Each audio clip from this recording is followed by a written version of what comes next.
Welcome to Aadya TV. మనతో పాటు తెలంగాణ ఉద్యమకారిణి, ఇప్పుడు బీఆర్ఎస్ సీనియర్ నాయకురాలు కూడా తాండ్ర మేఘన మంతులు ఉన్నారు. ఆమెను అడిగి తెలుసుకునే ప్రయత్నం చేద్దాం.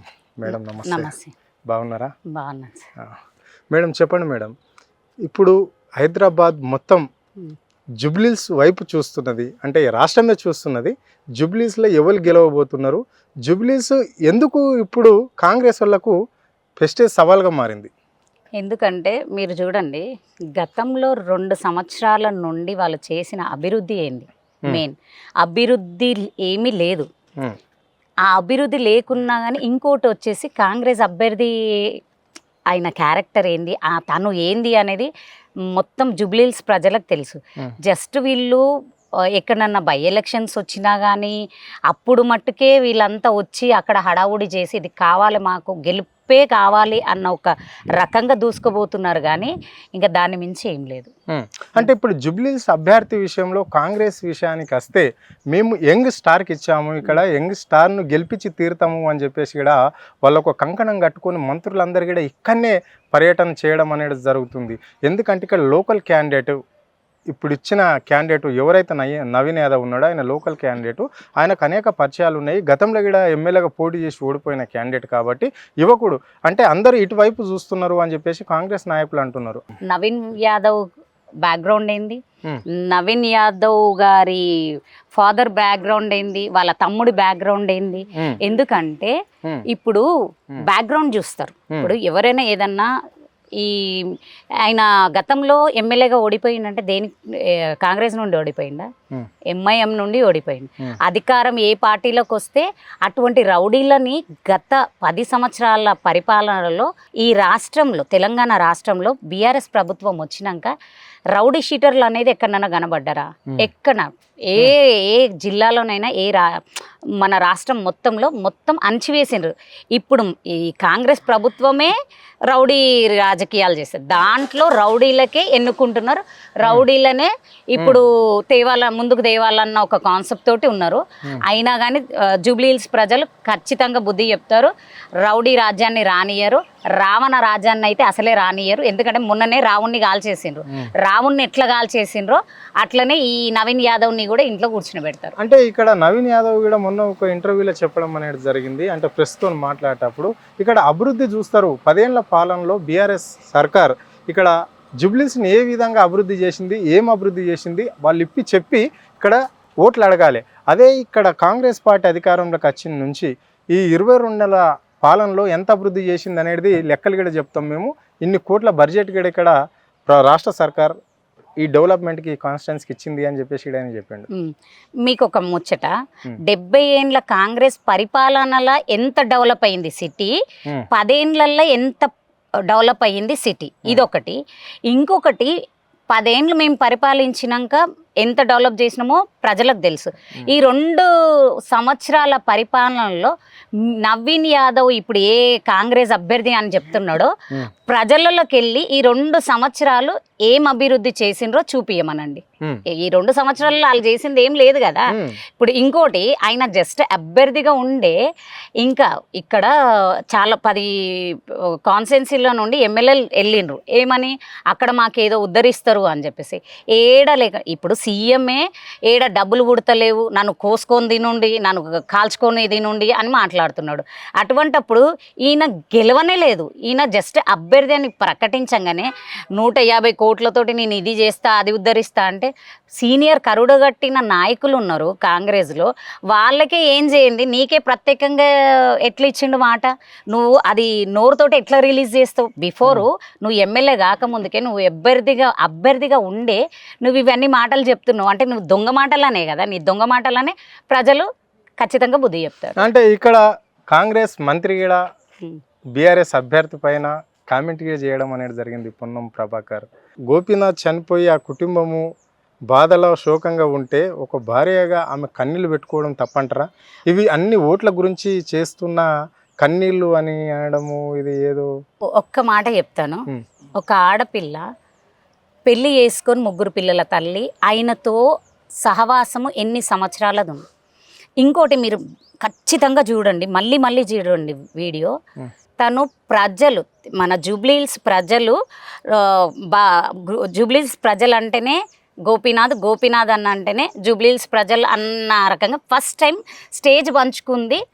ఒక ఎమోషనల్ ఏ ఆడబిడ్డ ఉన్నా కానీ ఎమోషనల్ అవుతుంది. ముఖ్యంగా తను భార్య, ఒక భర్త లేడు, ఒక 3 పిల్లలు ఉన్నారు. ఇప్పుడు నాకు ఈ 3 పిల్లలను పక్కన పెడితే మొత్తం మన ఈ జూబ్లీహిల్స్ కాన్స్టిట్యుయెన్సీ బాధ్యత నా మీద ఉంది. నా భర్త పేరు నిలబెట్టాలా, నా భర్త ఎంత చేసిండో ఇంకా దాన్ని మించి చేసి నా భర్తని ఇంకా పేరు ఎక్కడ ఈ జూబ్లీహిల్స్ కాన్స్టిట్యుయెన్సీలో ఎక్కడ పోయినా గోపీనాథ్ చనిపోయినా గోపీనాథ్ గారు మా దాంట్లో అంటే అక్క రూపంలో ఉన్నారు, సునీత గారి రూపంలో ఉన్నారు అని నిరూపించుకోవడానికి ఆమె అవన్నీ చూసి కొద్దిగా ఎమోషనల్ అయ్యింది.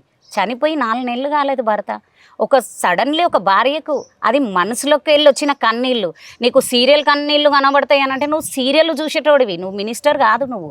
ఎందుకంటే ఒక ఆడపిల్ల చనిపోతే ఆ ఆడపిల్ల భర్త చనిపోతే కూడా ఆ కన్నీళ్ళు వస్తే కన్నీళ్ళకు నువ్వు సీరియల్ అనే లెక్కబెట్టిన ఒక మినిస్టర్ వేనా నువ్వు? అసలు ఒక అర్హత ఉందా? ఒక మినిస్టర్ మాట్లాడాల్సిన మాటలేనవి. ఎందుకంటే మీకు ఒక మానవత్వం అనేది లేదు. మీకు ఆడపిల్ల కన్నీళ్లకు కూడా మీరు రాజకీయం చేయాలని చూస్తున్నారు అని అంటే ఖచ్చితంగా జూబ్లీహిల్స్ ప్రజలు అది 7 వరకు తీసుకెళ్తారు అనేది నెక్స్ట్ మంత్ 14th రిజల్ట్స్ తెలుస్తాయి. ఓకే, ఇప్పుడు జూబ్లీహిల్స్లో మళ్ళా ఓటు చోరీ అని చెప్పేసి కూడా ఎంతో ప్రచారం అవుతున్నది. కొన్ని అపార్ట్మెంట్లలో లేని వాళ్ళని కూడా ఇక్కడనే ఉంటున్నారు అని చెప్పేసి వాళ్ళను సృష్టించడము చాలా చోట్ల కూడా జరుగుతుంది. మరి కాంగ్రెస్ అధినేత అయిన రాహుల్ గాంధీ మాత్రం రాజ్యాంగం పట్టుకొని మోడీ ఓటు చోరీ చేస్తున్నాడు అని చెప్పేసి ప్రతి రాష్ట్రంలో ప్రచారం చేస్తున్నాడు. మరి ఇక్కడ ఎవరు చేస్తున్నట్లు, ఏం జరుగుతున్నట్లు? ఇక్కడ బీఆర్ఎస్ నాయకులు మాత్రం పోయి ఎన్నికల కమిషనర్ కూడా కంప్లైంట్ చేస్తే ఆ ఎన్నికల కమిషనర్ కూడా అక్కడ ఉన్న వాళ్ళే కదా అనే ఒక ఆన్సర్ చెప్పడం ఎంతవరకు ఇది నిజం, ఎంతవరకు కరెక్ట్? మరి దీని వెంట ఉండి ఎవరు చేపిస్తున్నారు? ఇది మొత్తం మన మేస్త్రి సాబ్ మొత్తం గుత్త పట్టేసిండు.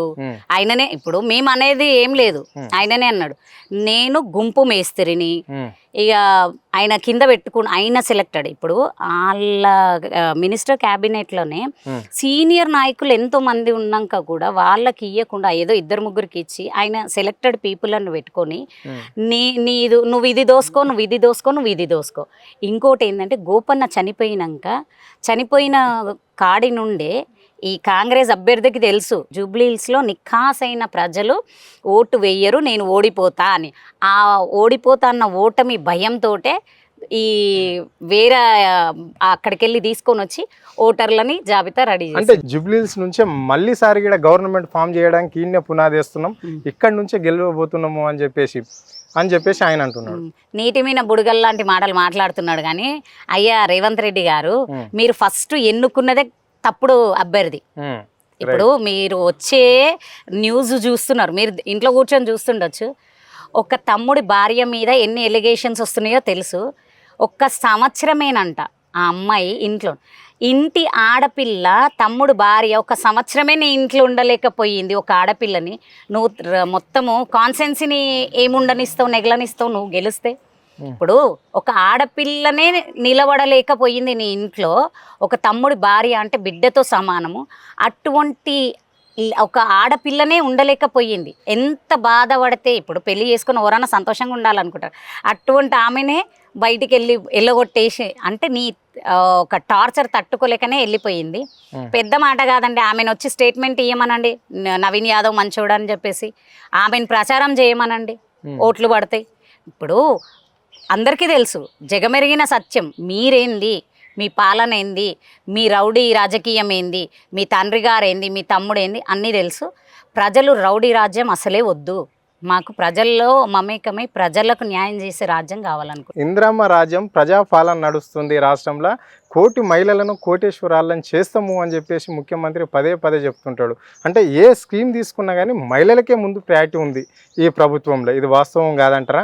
ఇప్పుడు బతుకమ్మ చీరల విషయంలోనే కావచ్చు, ఇందిరమ్మ ఇండ్ల విషయంలోనే కావచ్చు, అంటే ఏ స్కీమ్ తీసుకున్నా కానీ మహిళలే కదా ఆధారితం ఈ ప్రభుత్వానికి. అది ఒకటి శాస్త్రం ఉంది, ఏమని మన మీద ఒక రాజు కూర్చొని ఒక పాటలు పాడేటైనా వాళ్ళందరూ ఉంటారు కదా, వాళ్ళని మీకు ఇది ఇస్తా, నేను మీకు ఇది ఇస్తా, ఇది తీసుకో, ఇగో ఇక్కడ జాగా తీసుకో, అక్కడ అది తీసుకో, ఇక్కడ తీసుకో అని చెవులే సంతోషపడుతున్నాయి, ఆడవాళ్ళకు చెవులే సంతోషపడుతున్నాయి. చీరలు ఎక్కడివి? బతుకమ్మ చీరలు 2 సంవత్సరాలు అయిపోయినాయి. 2 సంవత్సరాల నుండి నీకు ఒక చీర లేదా? ఒక మాట, నీ భార్య చీర కట్టుకుంటుందా? మీ బిడ్డ చీర కట్టుకుంటుందా? మీ క్యాబినెట్లో 2 మంత్రులు చీరలు కట్టుకుంటున్నారా? బతుకమ్మ చీరలు అంటే అదే సరే, బతుకమ్మ చీరలు పక్కన పెట్టండి. మీకు సబ్సిడీ ఏ దాంట్లో మొత్తం తెలంగాణ రాష్ట్రంలో ఏ ఆడవాళ్ళు సంతోషంగా ఫ్రీ బస్సు ఎవరికి కావాలి? ఫ్రీ బస్సు మాకు పెట్టి మా భర్తలకు ఎక్కువ పెంచిండ్రు. మొన్న మేము పోరాడితే మమ్మల్ని ఎంత నీచంగా ఎక్కడ పడితే అక్కడ ఇట్లా చేతులు పెట్టి ఒక రౌడీలం, మేమేదో రౌడీలము, మేము బాంబులు వేయడానికి వచ్చినట్టు మొత్తం ఇట్లా ఈడ్చుకోబోతున్నారు ఆడవాళ్ళని. ఏడ ఆడవాళ్ళని కోటీశ్వరులు చేసినావు? ఏ ఆడవాళ్ళు సంతోషంగా ఉన్నారు? ఇప్పుడు నాకు తక్కువ అయితే నా భర్తకు ఉండద్దా? నా భర్త దగ్గరికి వెళ్ళి గుంజుతున్నావు కదా, ఇంకా ఏడ నువ్వు తక్కువ చేసినట్టు బస్ బిల్లు? ఇంకోటి, ప్రజలు ఎన్నుకున్న నాయకుడు కాదు ఆయన, డబ్బులు ఇచ్చి బ్యాగులు ఢిల్లీకి మోసి మరీ కొనుక్కున్నది. అందరినీ సీనియర్ నాయకులను తొక్కి ఆయన వచ్చిండు, అందులో సీఎం సీట్లో కూర్చున్నాడు. అటువంటి నాయకుడికి ఏం తెలుస్తుంది? నీ ఇంట్లో నీ ఆడబిడ్డ కన్నీళ్ళు పెట్టుకుంటే కన్నీళ్ళ విలువ తెలుస్తుంది నీకు. ఒక తండ్రి చనిపోయి తల్లి ఇంత బాధ్యతతో ముందుకు తిరుగుతుంటే ఒక ఆడపిల్ల మీద కేసు పెట్టాలని నీకు ఎట్లా అనిపించింది? దౌర్భాగ్యుడా నువ్వు! నీకెంత నీచమైన బుద్ధి! ఈ బుద్ధి ఖచ్చితంగా ప్రజలు చెప్తారు. ఎందుకంటే ఒక ఆడపిల్ల, ఆ పిల్ల పాపం ఏమీ తెలియదు సార్. ఇట్లా మైక్ పట్టుకొని మా నాన్నగారు ఏం చేసిండ్రో మేము అదే అభివృద్ధి చేస్తాం, మీరు మా అమ్మని గెలిపియండి అని, ఇంతే. అసలు ఆ అమ్మాయి మాట్లాడడానికి కూడా వస్తలే. తల్లి గెలవాలి, తండ్రి పేరు నిలబెట్టుకోవాలి. ఇప్పుడు ఎవరన్నా తల్లిదండ్రుల పేరు నిలబెట్టుకోవాలని ముందు, ఆడపిల్లైనా మగపిల్ల. అటువంటిది ముంగట్టుకు వచ్చిన అమ్మాయి మీద కేసు పెట్టింది. నీకెంత న్యాయం అవుతుంది? నీకు ఒక కూతురు ఉంది కదా, ఖచ్చితంగా ఆ పాప ఉసురు నీ కూతురుకు తగులుతుంది, అది 100%. Okay, right. చివరిగా ఈ జుబ్లీస్ బైపోల్ ఎలక్షన్లో కాంగ్రెస్కు బీఆర్ఎస్కు మధ్య పోటీ ఉంటుందా? కాంగ్రెస్ బీజేపీకి మధ్య ఉంటుందా? బీజేపీ బీఆర్ఎస్ మధ్య పోటీ ఉంటుందా? బీజేపీకి ఒక క్యాండిడేట్ దొరుకుతలేదు పాపం. అవునా? క్యాండిడేట్ దొరుకుతలేదు. ఇప్పుడు బీఆర్ఎస్ ఉన్నప్పుడు, బీఆర్ఎస్ ప్రభుత్వం ఉన్నప్పుడు ఈ గల్లీలకెళ్ళి కూడా వెళ్తుండే బీజేపీ తిట్టనీకే, ఎవరిని? కేసీఆర్ గారిని, కేటీఆర్ గారిని, బీఆర్ఎస్ ప్రభుత్వాన్ని తిట్టనీకే. ఈ 2 సంవత్సరాల పరిపాలనలో లాస్ట్ టైము ఇక్కడ బతుకమ్మ పండుగ రోజే అక్కడ చిన్న చిన్న పిల్లలు బుల్డోజర్ తీసుకొని పోయినప్పుడు బీఆర్ఎస్ బీజేపీ వాళ్ళు ఎక్కడున్నారు? కనీసం పరామర్శిస్తున్నారా? ఏదన్నా అన్యాయాన్ని నిలదీస్తున్నారా? అంటే మద్దతు కాంగ్రెస్కే చేస్తున్నారు 100%. అది తెలిసిపోయింది ప్రజల్లో. బండి సంజయ్ గారు ఇంత లాస్ట్ ప్రభుత్వంలో ఇంత ఏమైనా జరగని ఇమ్మీడియట్లీ వచ్చేసి నోరు పాడేసుకుంటుండే. మళ్ళీ ఇప్పుడు ఎందుకు వస్తలేవు నువ్వు? ఇప్పుడు ఎందుకు నోరు పాడేసుకుంటలేవు? కిషన్ రెడ్డి కానీ ఎవరే కానీ వాళ్ళు మిలీ భగవత్, వాళ్ళిద్దరు బాయిలు ఖచ్చితం, అది అందరికీ తెలుసు. రాహుల్ గాంధీ రాకపోవడం రీజన్ కూడా మన రేవంత్ రెడ్డి. ఎందుకంటే నువ్వు రాకు, నేను చూసుకుంటా. వాళ్ళకి తెలుస్తలేదు, వాళ్ళ కిందికి పెట్రోల్ తెస్తాడు, నీళ్లు కాదు రేవంత్ రెడ్డి అన్న సంగతి బయటపడుతుంది. Okay, right. Thank you madam. ఇది ఈరోజు మేఘనతోని FTF